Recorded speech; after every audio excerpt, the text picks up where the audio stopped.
Hi everyone, in this video, I'll show you how to convert a text to a PDF using your mobile device. Let's get started. First, open the Google Docs app on your phone. Next, tap the plus icon at the bottom of the screen to create a new document. This will open a blank page for you to work on. Now, you can either paste the text you want to convert into a PDF or type it directly into the document. You can also format your text, like making it bold, changing colors, or applying any other customization you want. Once you're done editing, tap the checkmark icon at the top to save the document. Then, give your document a name by entering it in the title field.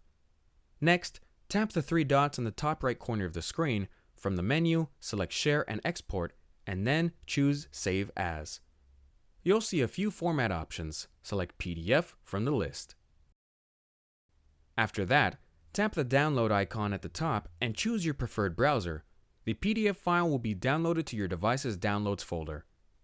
And that's it! You successfully converted text to PDF on your mobile device.